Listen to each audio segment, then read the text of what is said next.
tal amigos? ¿Cómo están? Pues el día de hoy estoy muy contenta porque tenemos una invitadaza de lujo. Ella es una persona que ya tengo como 2 años, ya voy a cumplir 2 años de conocerla y mi total admiración, mi total respeto. Les voy a leer un poquito porque si leemos su currículum, pues aquí nos quedamos la media hora, ¿verdad? Pero la verdad es que es una profesionista, sobre todo en materia de contabilidad y de todo el tema que abarca una licenciatura en contaduría más doctorado, porque es nuestra invitada, la doctora Virginia Ríos Hernández, que es socia directora de consultores, BR Consultores Asociados, SC. Es consejera de Coparmex Nacional y de Ciudad de México y, por supuesto, es la presidenta de la Comisión Fiscal de Coparmex Ciudad de México. La verdad es que muy contenta de tenerla con nosotros y es participante en diversas comisiones también, de igual forma con Coparmex, integrante de la CROS, del Instituto Mexicano de Contadores Públicos y de otras comisiones de trabajo en el Colegio de Contadores. Es catedrática de posgrado y conferencista en instituciones públicas y privadas. Muchísimas gracias por aceptar la invitación, mi querida Vicky. Bienvenida. Al contrario, muchas gracias, Alice, por la invitación. Es un gusto estar contigo.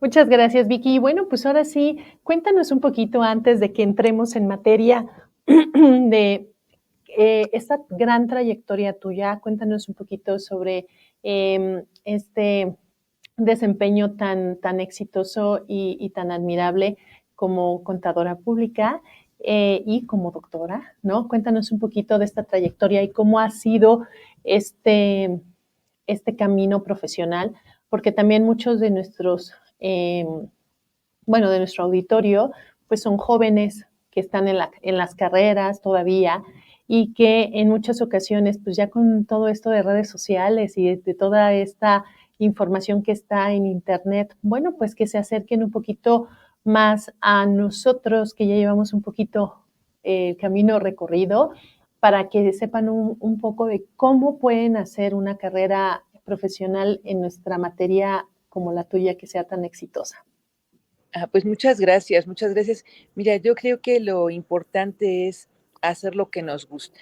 Y yo desde muy chica tuve claro cuál era mi pretensión al querer estudiar para contador público. Mi papá fue contador público y bueno, pues yo desde muy pequeña le ayudaba a llenar auxiliares en ese tiempo a mano y a sumar con la sumadora algunas columnas de las hojas tabulares que en ese tiempo pues así era, ¿no? No había las computadoras que ahora hay.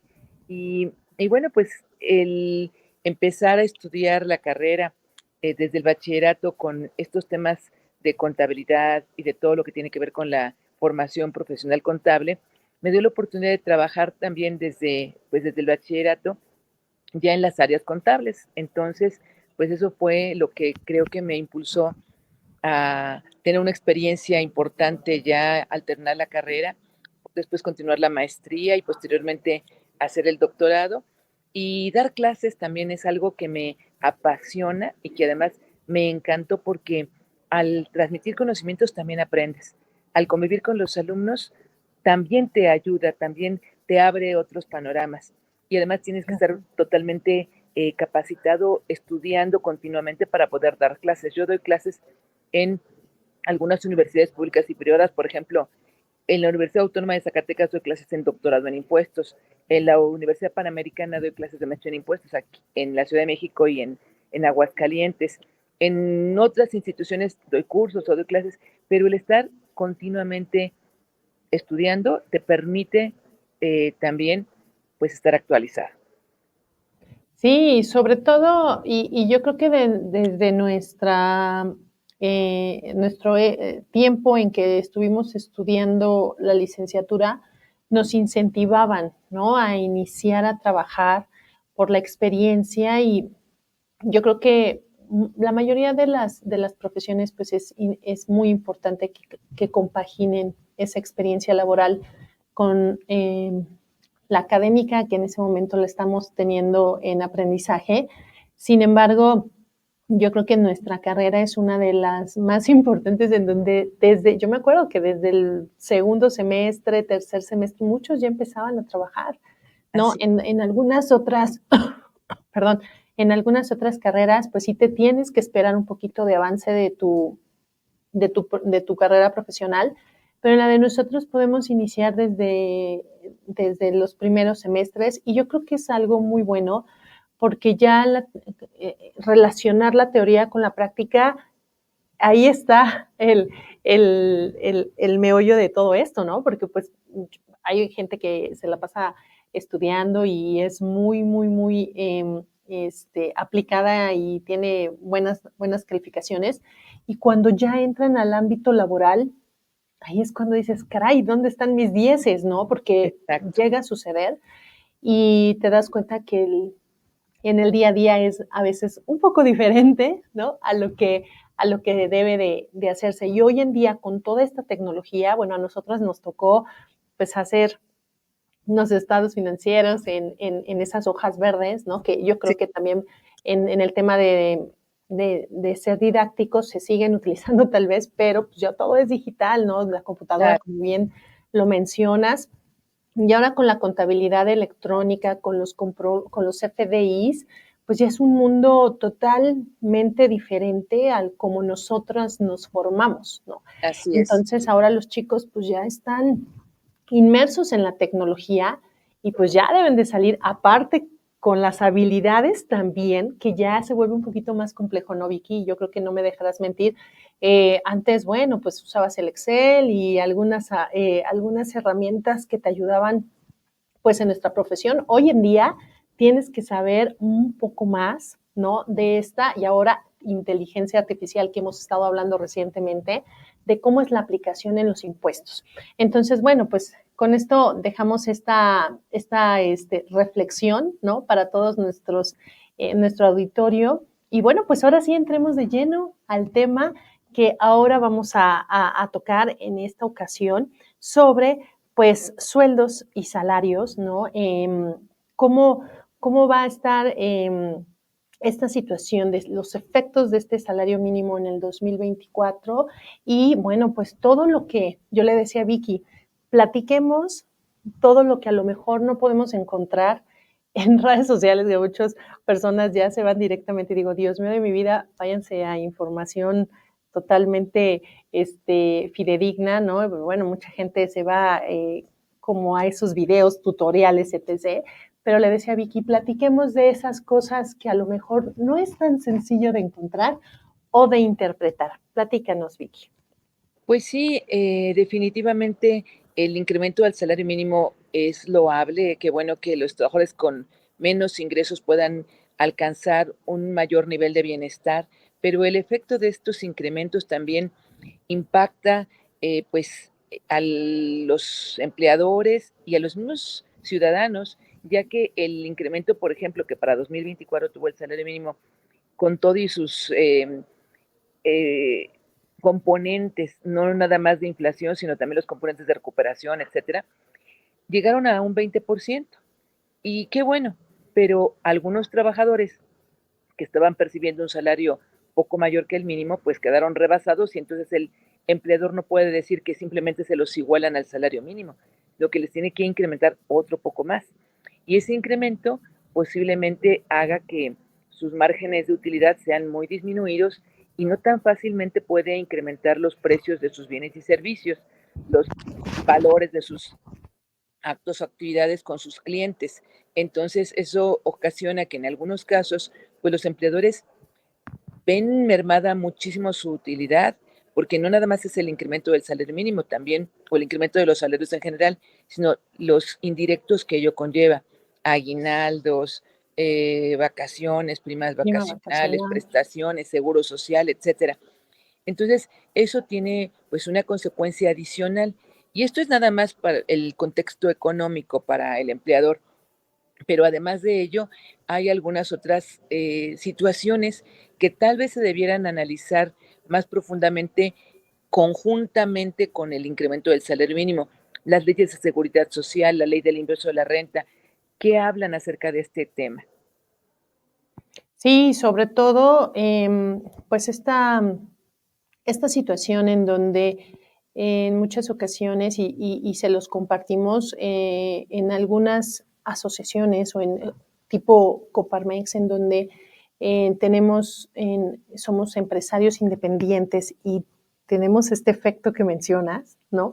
En donde la prima vacacional, en donde hubo todos esos cambios recientemente de días adicionales, de vacaciones, etcétera, pues, pues sí debemos de hacer como esa planeación, ¿no? Porque incluso me acuerdo perfecto que en algún momento estuvimos en una reunión platicando sobre algo similar del tema y decíamos el efecto económico que trae, pero también el efecto en donde, por ejemplo, un colaborador toma un periodo vacacional, y ahorita se me vino a la mente, y por ser un periodo vacacional más extenso, no solo tenemos el efecto del salario, sino también a lo mejor en el número de colaboradores, Vicky, ¿no? En donde dices, ah, caray, si coinciden algunos colaboradores en las mismas fechas, ¿no? Que tienen por derecho este periodo vacacional. ¿Qué impacto tiene en mi empresa el tener que adicionar también a otro colaborador para cubrir ese tipo de ausencias adicionales a vacaciones u otro tipo de ausencias, ¿no? Incapacidad, ahorita se me viene a la mente, incapacidad por maternidad, muchas situaciones en donde todos queremos ser soporte de un muy buen retribución en el sentido del salario, pero también el efecto que desencadena, ¿no? Que no es nada más de, bueno, que se tiene este salario de 248.93 pesos, pero ¿cuál es la situación en cómo las empresas, que como sabemos la mayoría de la base económica de México son pymes, tenemos que hacer frente a eso, ¿no? Y cuáles son, y me gustaría que nos platicaras en este sentido, cuáles son las recomendaciones, Vicky, desde tu perspectiva, para hacer frente a estos incrementos, ¿no? En el salario y que podamos tener, como tú dices, que nuestras empresas o que las empresas sean rentables y que no tengamos que mermar el margen de utilidad por estos incrementos en el salario. Bueno, pues realmente podríamos pensar en que se deben incrementar los precios y las contraprestaciones de nuestros productos y servicios, pero eso no es tan fácil porque va a generar inflación. Entonces, creo que más que nada debemos como organizaciones profesionales, como organizaciones empresariales, pugnar porque las reformas se hagan, digamos, de una manera congruente. Es decir, por ejemplo, la ley de seguro social establece que las personas que tengan una cuota diaria de salario mínimo, pues no van a pagar un solo peso de cuota de trabajador al seguro social, sino que toda la cuota la va a absorber el patrón. Ahí está muy claro, dice, el trabajador que tiene como cuota diaria salario mínimo no paga seguro social. La cuota que le corresponde como trabajador la absorbe totalmente el patrón. Pero en la ley del impuesto a la renta no es igual. En la ley del impuesto a la renta dice, las personas que únicamente perciban en el mes un salario mínimo, a esas personas no se les va a retener el impuesto. No dice que no se les calcule, dice que no se les retenga. Se les calculo el impuesto, pero no se lo retengo. Sin embargo, si en el mes se le dan 10 pesos más o se le da una ayuda de gastos de transporte por 100 pesos más, pues entonces voy a tener que calcular el impuesto y retenerle el impuesto. Claro, y sobre todo, como bien lo mencionas, ¿no? El que no se les retenga, y como todos lo sabemos, cuando no hay, o hay una obligación de la retención por esta situación de estar con salario mínimo, pero sí se debe de tener ese registro, ¿no? Del cálculo, ¿no? Del cálculo que debe de corresponder. Y te acuerdas que en esa reunión que estábamos viendo sobre este incremento de días, ¿no? Vacacionales, el efecto que tendría, ¿no? Con respecto al subsidio, Vicky, que Así decíamos, es. ok, aumenta este salario mínimo, se aumentan los días. ¿Qué pasa con el subsidio? Ahí, ¿cuál sería la posición que nos recomendarías, Vicky, en este sentido, cuando a veces se contraponen, ¿no? Como tú bien dices, las leyes, ¿no? Como que hacen una reforma o hacen una adecuación, hacen una modificación y se contrapone con otra ley. ¿Qué nos recomiendas ahí, Vicky? Nosotros como empleadores, ¿no? Y también como colaboradores en muchas ocasiones debemos de estar súper pendientes de ello en este tipo de situaciones, Vicky. ¿Nos recomiendas acercarnos a alguna autoridad o tomar el riesgo, ¿no? En muchas ocasiones muchas empresas toman el riesgo de decir, yo enfrento esta situación y así lo voy a hacer. Pero ¿qué pasa si lo estamos haciendo de una manera incorrecta y nos hacemos acreedores incluso a una multa? Sí, claro. Bueno, efectivamente, la tabla del subsidio al empleo para los trabajadores de salario mínimo solamente se va a poder ocupar en febrero, porque el salario mínimo por un mes de 30 días son más de 7,500 pesos. Por un mes de 31 días son casi 7,800 pesos. Entonces, el único mes en que nos va a servir la tabla del subsidio al empleo es el mes de febrero, porque ahí por 29 días son 7,200 y tantos pesos. Se alcanza el último renglón de la tabla del subsidio al empleo. Los demás meses no. Pero independientemente de que alcance el subsidio al empleo, el neto es a retener al trabajador. Algunos dicen, no le retengas. Algunos dicen, acredítale en el CFDI el importe del impuesto a retener. Pero definitivamente no hay una política que nos haya dado el SAT. Sí, nos hemos tratado de acercar al SAT. Lo que se recomienda es que mediante el chat, mediante llamadas telefónicas, se manifiesten estas inquietudes del patrón. Oye, está bien, no le retengo, pero ¿cómo lo reflejo en el CFDI? Oye, no le calculo, porque la ley dice no le retengas, pero no dice no le calcules. En el cálculo anual también es otro problema, porque no dice que no le calculemos anualmente al trabajador. Imagínate, por ejemplo, que el trabajador perciba su aguinaldo, y en su aguinaldo, que son 15 días de salario mínimo, eso es más que lo exento, que son 30 UMAS.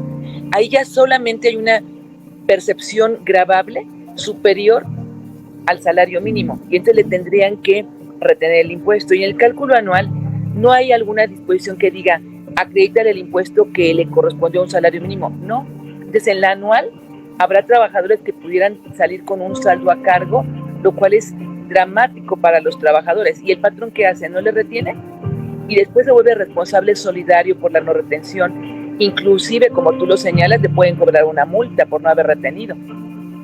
Entonces, la problemática no es menor. Creo que debemos insistir, repito, por las organizaciones de la sociedad civil, por los colegios de profesionales, por las agrupaciones patronales, para que se emitan reglas por parte del SAT, y que incluso yo diría que lo adecuado sería o exentar un salario mínimo y sobre lo que excede el salario mínimo aplicar tarifas, o bien acreditar contra el impuesto de la renta que corresponda a cada trabajador el impuesto de la renta que corresponda a un salario mínimo.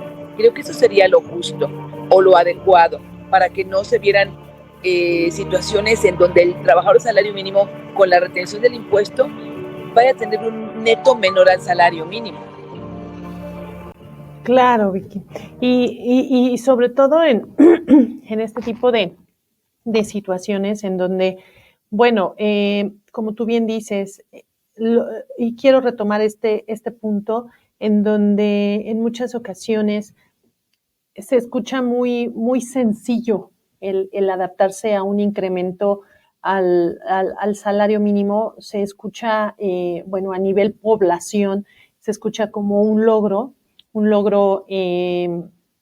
para a todos los colaboradores, ¿no? Que estamos por sueldos y salarios. Y como quedábamos en esta idea, ¿no?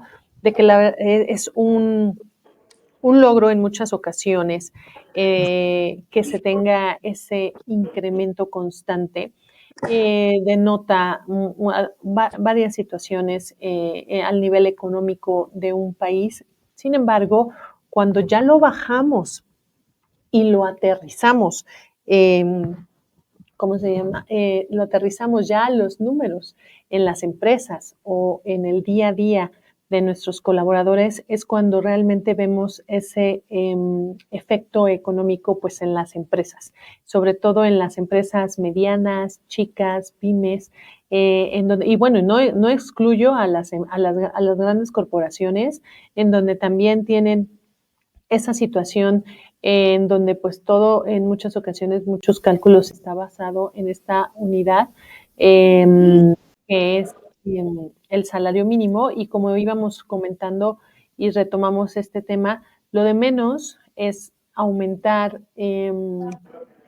los precios de nuestros productos y servicios. Pero entonces entramos en ese choque en donde si estamos con un precio fuera de mercado y excedemos ese precio que nuestros competidores tienen, entonces va a ser aún más complicado porque vamos a perder esos clientes, ¿no? Por hacer como tratar de hacer esa nivelación para poder hacer frente a estos incrementos en el salario mínimo y más aún cuando nos presentamos también ante el cumplimiento de algunos derechos por ley que tienen los colaboradores que mencionábamos a lo mejor, si estábamos pensando contratar más personal en nuestra empresa derivado a algunas situaciones que igual por tipos de modificaciones o reformas a este tipo de situaciones a los colaboradores, tenemos que poner un stop, ¿no? O sea, a lo mejor no, ya no podemos hacer frente en muchas ocasiones, es muy complicado, no es imposible, pues muy complicado hacer frente a los incrementos del salario mínimo y luego mantener precios, ¿no? Precios competitivos en donde no salgamos de estos precios del mercado y en muchas ocasiones, dependiendo de nuestro giro, ¿no? Dependiendo de nuestro giro, a veces la oferta y la demanda, como ustedes lo saben perfecto, algunos productos que tienen una gran demanda, bueno, a lo mejor y los proveedores o las empresas que los fabrican, pues son pocas, bueno, se puede tener a lo mejor un margen un poquito más manejable, pero cuando tenemos una gran oferta en el producto o servicio donde lo realiza o que realizamos, ahí se vuelve complejo, ¿no? Se vuelve complejo, porque en el deber ser es aumentamos el salario mínimo, pues debería de ser una cadenita, ¿no? Como con la inflación que mencionaba Vicky, ¿no? Cuando se eleva la inflación, bueno, pues los precios aumentan, ¿no? Por default, y es un efecto económico en cadena. Pero ¿qué pasa cuando no podemos aumentar estos precios en nuestros servicios y productos? Y Claro, tenemos que hacer es muy frente a probable. estos salarios mínimos y también no dejando de lado con las obligaciones que nos comentaba Vicky en todo eso de hacer los correctos cálculos, de hacer las correctas, eh, el correcto cumplimiento de todos estos derechos que tienen por default los colaboradores. Y Vicky, Claro. quisiéramos, ahorita ya que ya estás más, ya estás integrada otra vez aquí a la transmisión en una nueva zona, quisiéramos comentar este punto que me habías externado, en donde qué podemos hacer al respecto, por ejemplo, en esta problemática que se tiene en muchas ocasiones con el subsidio al empleo. ¿En algún momento has tenido algún caso que nos pudieras compartir? Sobre todo en tema de que tenemos que cumplir con ley del impuesto sobre la renta, ley Así es. federal del trabajo, ley Bueno, del IMSS, mira, y cuando todo se cruza y se tiene que cuidar esas áreas delicadas de riesgo, ¿en algún momento tú nos podrías compartir algún caso que hayas tenido al respecto de este tema?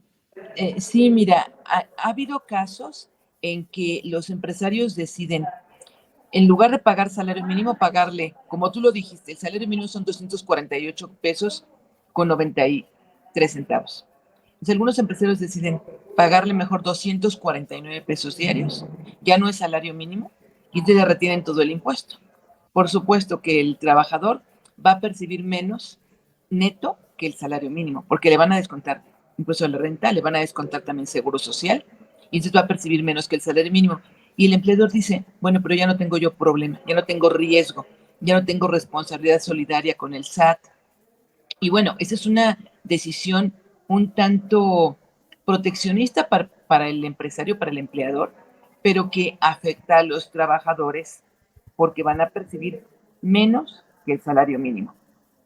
Entonces, creo que lo que mejor podemos hacer es volver a insistir en que hagamos propuestas para que el SAT dé esas reglas, de esos mecanismos, para que podamos descontar solamente sobre lo que exceda el ingreso del trabajador del salario mínimo. Porque además esto lo vemos con los demás trabajadores. Ya la tarifa del subsidio al empleo, como bien lo señalaste, ya no se aplica contra el impuesto de los trabajadores. Entonces, los trabajadores, aunque tengan ingresos relativamente bajos, digo, al decir bajos no son salarios mínimos, pero son ligeramente superiores, pues resulta que su porcentaje de impuesto que están pagando es alto. Entonces, lo más adecuado sería o actualizar las tarifas del impuesto de la renta o actualizar la tarifa del subsidio o permitir precisamente un acreditamiento o una deducción de, ya sea, si es deducción, pues del salario mínimo, si es acreditamiento del impuesto de la renta que corresponda al salario mínimo. Porque hoy por hoy sí me ha tocado ver que al acreditar el subsidio al empleo, vamos a pensar en el mes de febrero, que repito, es el único mes en que lo podemos acreditar a trabajador de salario mínimo, le queda un impuesto a pagar. Y algunos patrones dicen, no, no se lo voy a retener. Pero resulta que si no se lo retengo, la autoridad me puede decir, no es deducible la nómina porque no cumpliste con la obligación de retener el impuesto. Y no hiciste bien el comprobante fiscal, o sea, el CFDI, por lo tanto tampoco es deducible ese pago a esos trabajadores. Entonces, el empleador está sufriendo un riesgo importante a nivel fiscal, no en seguridad social, pero sí a nivel fiscal con el SAT. Sí, sobre todo ahorita que mencionas ese hecho, en muchas ocasiones cuando yo tengo alguna plática con clientes o con futuros clientes en donde me dicen realmente, es que de verdad gano poco y me retienen demasiado, ¿no? Ya ni siquiera me da gusto si que no me paguen el salario mínimo, porque están también como en esa disyuntiva algunas personas en donde dicen, yo creo que ganando el salario mínimo, bueno, pues al menos tengo el subsidio y tengo como algunas otras situaciones, como tú dices, ¿no? El hacer el redondeo de los 249 pesos, muchas personas dirían, por Dios, o sea, es el simple redondeo de 248.93 a 249. Es un efecto fiscal bastante complicado. Ahora, lo estamos viendo como a nivel colaboradores, a lo mejor en una empresa 10, 20, 30 personas. ¿Qué pasa cuando son 1,000, 5,000 personas, ¿no? En donde entre más colaboradores tienen y tienen esta situación de una decisión que parece no riesgosa, se vuelve algo más complicado con el SAT, ¿no? Y más aún ahora con los timbrados de los comprobantes fiscales digitales, que haya un error, que no sea deducible. Yo creo que una de las cosas más complicadas en una empresa es que tu nómina no sea deducible. Esa es una situación en donde las empresas dicen, ¿cómo? O sea, ¿qué sucedió? ¿Qué pasó? ¿Qué error está pasando aquí? Y luego también en muchos, es una situación también como efecto dominó, en donde si están mal hechos esos comprobantes, un mal cálculo, pues todo parte de ahí, ¿no? De primas vacacionales, bueno, si hay si hay algún, me estoy yendo como pensando en una, a lo mejor una maquiladora en donde hay horas extras, en donde hay bonos, como tú mencionabas, de puntualidad, de productividad, que todo está basado en estos cálculos con la base del salario mínimo. ¿Y qué pasa cuando hay un error? Se magnifica. Entonces, estamos en riesgo fiscalmente, principalmente, en donde tengamos, pues sí, por supuesto, una revisión, una revisión, una auditoría, porque también en la situación de estar cancele y cancele comprobantes fiscales digitales, que son una de las cosas que nosotros nos esmeramos en decirles, mejor investigar, mejor preguntar, mejor invertir a lo mejor en un especialista, ¿no? O en una opinión en donde tengamos, si tenemos alguna duda, solventarla con un asesor especialista, a empezar a hacer pruebas y errores, y en donde salgas en la fotografía, ahora más con la inteligencia artificial, con el SAT, en donde tienes una N cantidad de cancelaciones de comprobantes fiscales relacionados con tu nómina, ¿no? Entonces, abrimos como esa caja de Pandora, ¿no, Vicky? Con estas cancelaciones cuando a lo mejor no están hechas por dolo o por una situación de un delito fiscal, una cosa más grave, sino de errores que pudimos haber evitado, Vicky. Claro, lo que pasa es que al tener que pagar la nómina, como bien lo señalas, pues hay un sinnúmero de factores que hay que considerar. Hay que considerar lo que marca la ley del trabajo, hay que considerar lo que marca la ley de seguro social, hay que considerar las disposiciones del Infonavit, si el trabajador tiene crédito de Infonacot, hay que considerar lo que marca también el impuesto sobre nóminas. Claro, eso no viene reflejado en el CFDI, lo del impuesto sobre nóminas, pero muchas veces le hacemos una retención al trabajador que no está permitida en la ley del trabajo, y posteriormente nos damos cuenta y decimos, oye, me equivoqué, hay que modificar el CFDI. Y el modificar el CFDI, pues sí, nos permite la autoridad de hacerlo. Tenemos como plazo máximo el 29 de febrero de este año para modificar CFDIs de 2023, que tengan errores o que se hayan emitido con una versión distinta a la debida. Pero, pues definitivamente tenemos que tratar de concentrar todos esos conocimientos, todas esas leyes, para poder emitir correctamente los CFDIs. Pero efectivamente, si yo me equivoco en un CFDI y no lo corrijo en el plazo que me da la autoridad, estrictamente sería no deducible ese CFDI o ese pago a ese trabajador o a esos trabajadores a los que les hice los pagos con errores u omisiones. Sí, y sobre todo en muchas ocasiones, ahorita me puse a pensar, cuando estamos cotizando, digo, ya ahorita todavía hay muchas personas que están cotizando con la ley del 73, ¿no? Pero, ¿qué pasa cuando en algún momento, y eso es básico, cuando nosotros bajamos el reporte de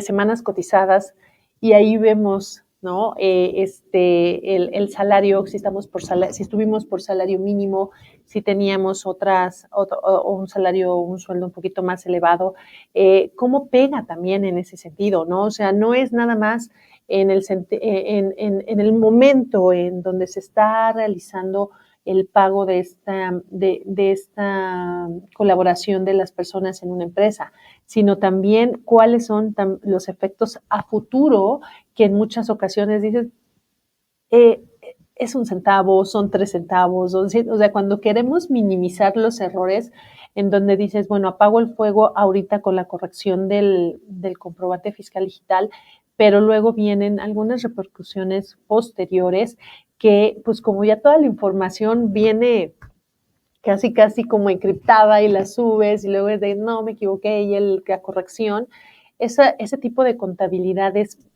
parchadas, Vicky, ¿no? Corregidas, que tienes como los files, corrección de la corrección de la corrección y muchas situaciones así, pues sí te denota, uno, falta de conocimiento a lo mejor del especialista el que lo está realizando, pero también a veces en muchas ocasiones la toma de decisiones, a veces de las cabezas incluso de las empresas, en donde sí deben de quedarle muy claro cuáles son las repercusiones. Y a nosotros como especialistas nos corresponde esa responsabilidad de explicarles los verdaderos efectos y lo que puede causar en algún momento, pues hasta, digo, lo de menos es la multa y tenerla que pagar, pero ¿qué sucedería de los sellos, ¿no?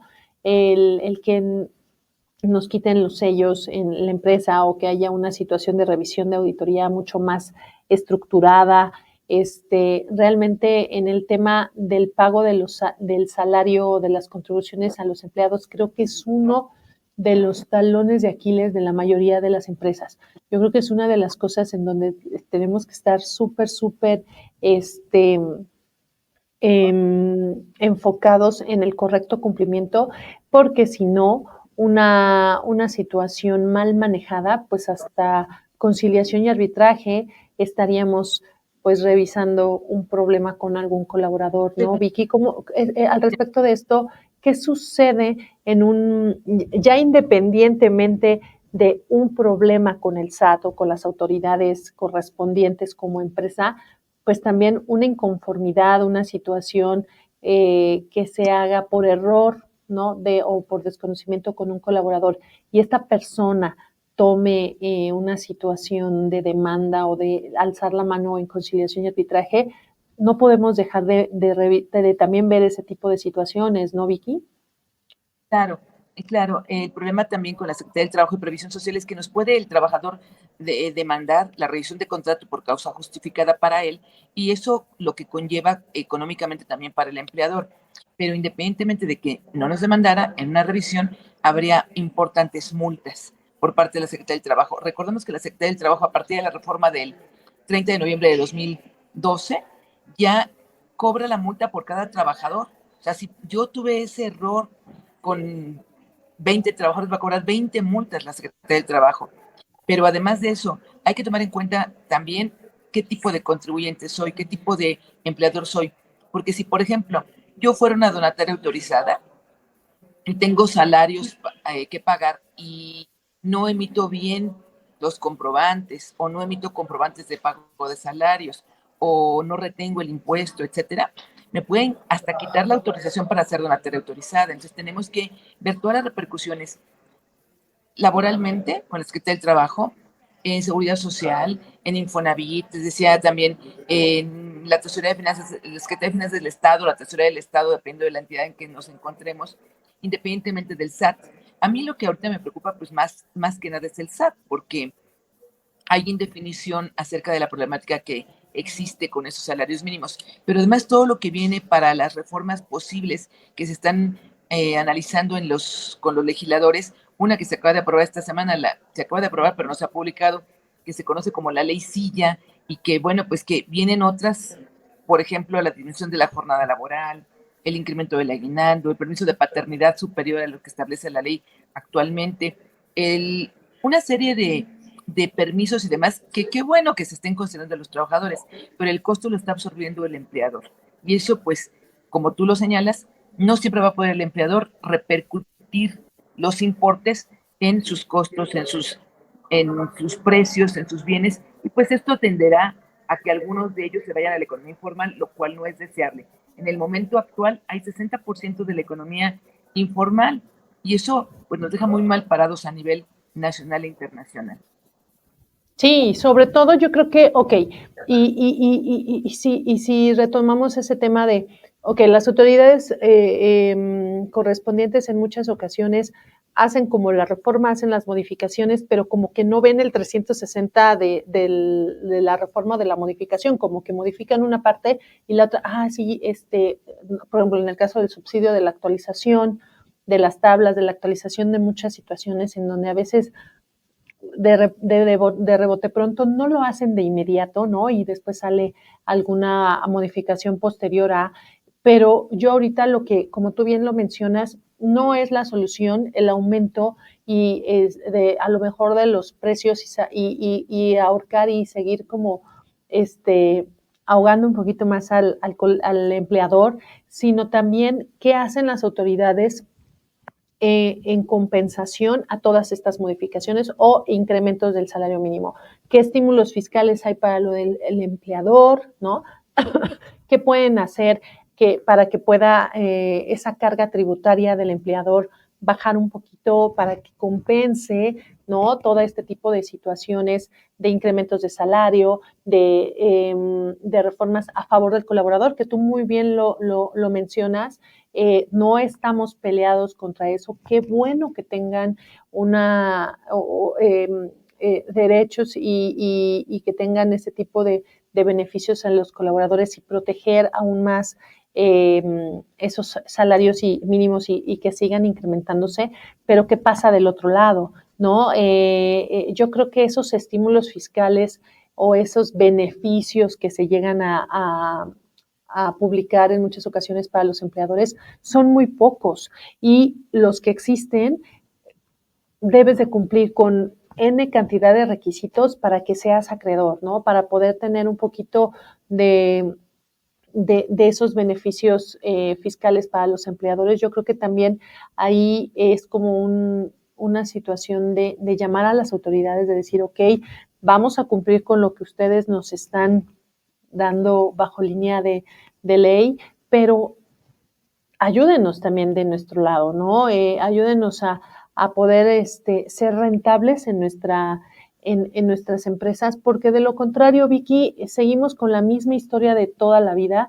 que las empresas familiares, las empresas pequeñas, las empresas medianas cierran cortina cuando es insostenible tanta situación que debe de haber de cumplimiento. Y al no haber venta, al no haber una economía tan fortalecida, pues no nos queda de otra que cerrar la cortina como empresarios, porque, y como tú bien dices, esa es la consecuencia de la situación informal en nuestro país, en donde dices, si te contrato de acuerdo a ley, o sea, no me dan los números, ¿no? O sea, no me dan los números y entonces, pues recurres, ¿no? A lo mejor en muchas ocasiones, pues esa contratación que no hay IMSS, no hay ninguna situación que es incorrecta, que no debe de darse, pero en muchas ocasiones las personas dicen, pues creo que gano más con un puesto a lo mejor en un mercado sobre ruedas, ¿no? Que a lo mejor emplearme, ¿no? Y sobre todo, en muchas ocasiones los empresarios dicen, bueno, ok, todas las prestaciones de ley, vamos a hacerlo de esta forma, pero siguen ahorcando, ¿no? Como que siguen ahorcando la situación en donde podamos aspirar a que esa formalidad se dé en nuestro país en su totalidad, en todas las actividades económicas que tengamos, Vicky.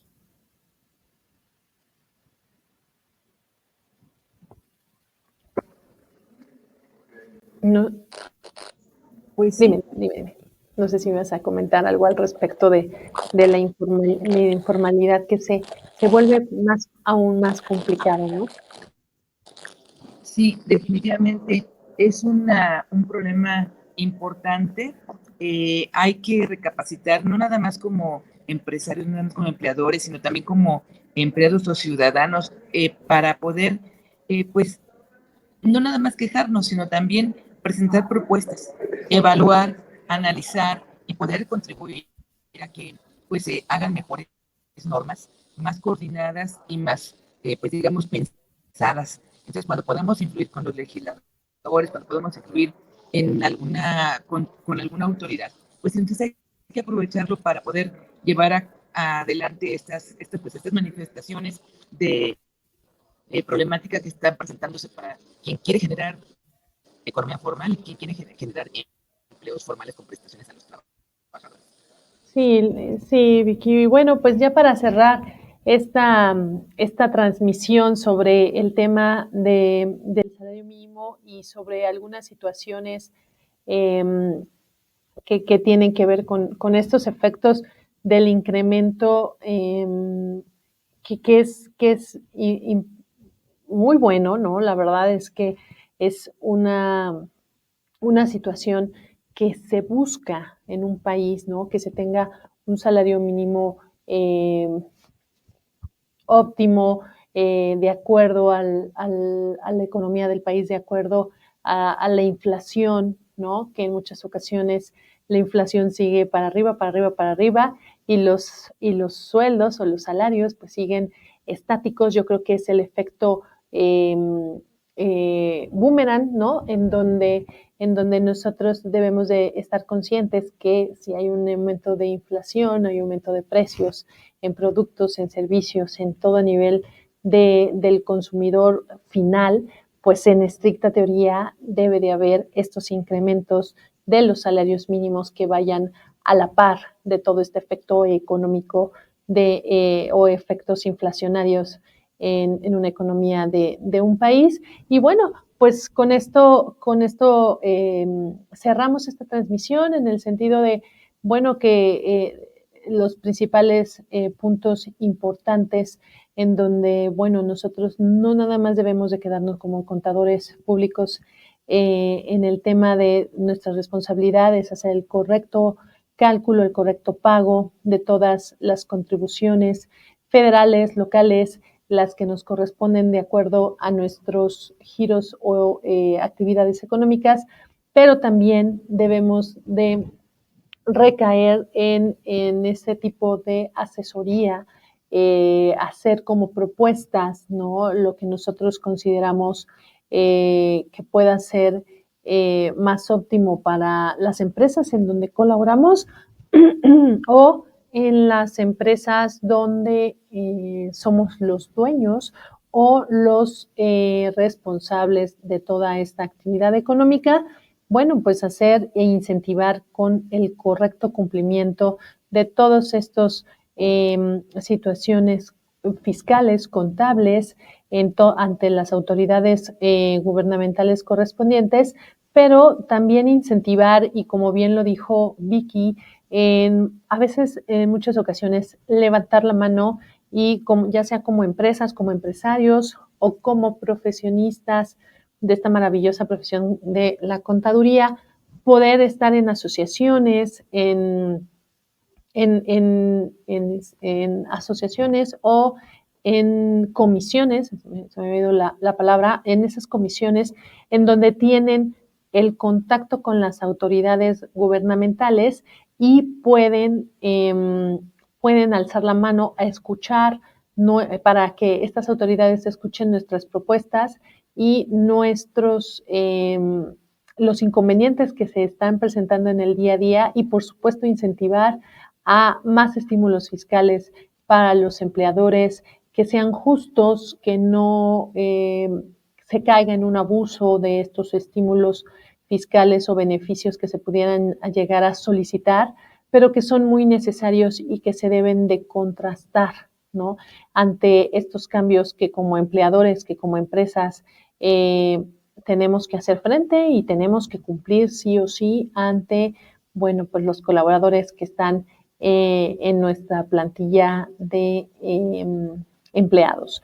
Muchísimas gracias por su seguimiento, su participación. Agradezco a la doctora Virginia su colaboración. Se tuvo que retirar porque ya la estaban convocando a la reunión que está por empezar en unos minutitos, en 5 minutitos. Pero bueno, yo le agradezco de esta forma a la doctora su colaboración, su experiencia, y no olviden seguirnos en las redes de la Asociación Mexicana de Contadores Públicos de la Ciudad de México y también en mis redes como Alicia Chávez, asesora senior en Facebook, y Alicia Chávez Oficial en Instagram, en donde continuamente subimos información actualizada, esos tips, esas cosas que no se pueden encontrar en muchas ocasiones o que las podemos hacer bajo nuestra interpretación.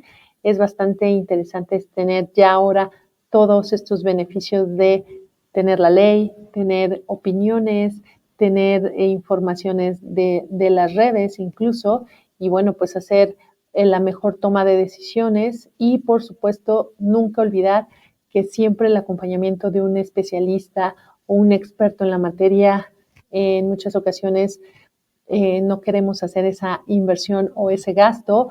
Recordemos que los gastos de nuestros servicios de contadores públicos son 100% deducibles de impuestos, entonces no escatimemos en este tipo de asesorías para no tener ningún riesgo y no tener una situación complicada en nuestros cálculos y cumplimiento de nuestras obligaciones fiscales. Nos vemos en nuestra próxima emisión aquí en Taxiando con Alicia Chávez a través de la Asociación Mexicana de Contadores Públicos.